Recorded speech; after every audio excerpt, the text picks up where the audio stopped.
Salut à tous, ici Carl pour le blog Branchois de Best Buy. Aujourd'hui, on se penche sur une nouvelle série dans un Bluetooth de chez Sony, la série SRS XB.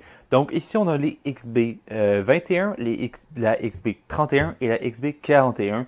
L'ordre des chiffres suit la grandeur. Les chiffres sont aussi graduels avec les fonctionnalités. Les plus petites enceintes sont bien évidemment plus petites. Les prix sont plus abordables évidemment que la moyenne enceinte et la grosse enceinte, la XB 41 et la 31. Tout ça pour dire qu'il y a vraiment des options pour tous les budgets et tous les besoins. Je dirais que le son est quand même comparable en termes de la qualité. Évidemment, les enceintes plus grosses ont moins de distorsion dans les volumes plus élevés, mais en termes des courbes audio, c'est toutes des enceintes qui sont très axées sur les basses. Habituellement, c'est pas quelque chose pour lequel je suis extrêmement fan, mais dans ce cas-ci, les basses sont vraiment très présentes, mais au moins elles sont assez précises. On entend bien les détails dans les basses.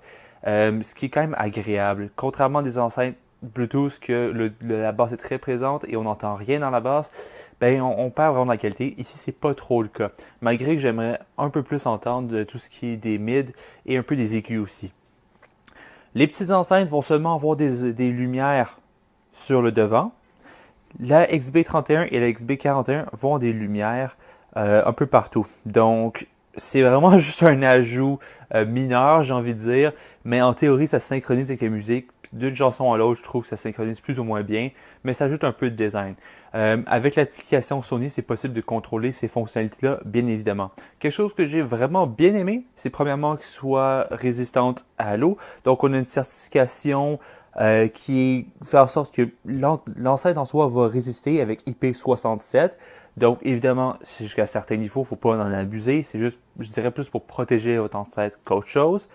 Par la suite, on va quand même avoir un design avec un genre de grillage, mais qui est assez doux en tissu, puis avec des pattes en caoutchouc dans tous les modèles. Donc, les plus gros modèles, les pattes en caoutchouc vont être un peu plus gros pour avoir un peu plus de stabilité.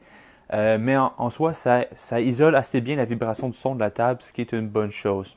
Sinon, on va avoir la connectivité Bluetooth et NFC. Donc, vous mettez votre téléphone directement sur l'enceinte et ça va se connecter tout seul. Pas besoin de faire le pairing Bluetooth. Bon, voilà, ça vient de se connecter mon téléphone. Puis, en soi, c'est relativement un bon produit. J'ai eu quelques difficultés à faire le pairing par Bluetooth, mais ça, c'est plus de mon téléphone qui commence à dater un peu. Sinon, d'autres fonctionnalités que j'aime vraiment, c'est avec la fonction stéréo. Donc, on peut en connecter deux ensemble et ils vont jouer le même son. Donc, vous pouvez avoir l'audio à deux coins différents de la pièce et vraiment avoir une expérience plus immersive et les connecter ensemble pour avoir plus de son à plus d'endroits. Évidemment, la portée est assez limitée. J'ai trouvé que quand votre téléphone n'est pas vraiment bien à la portée des deux enceintes, il y a des désynchronisations audio qui se font, donc à ce niveau-là, c'est un peu un problème. Sinon, niveau des boutons, on a play pause, volume vers le bas, volume vers le haut, bouton d'alimentation.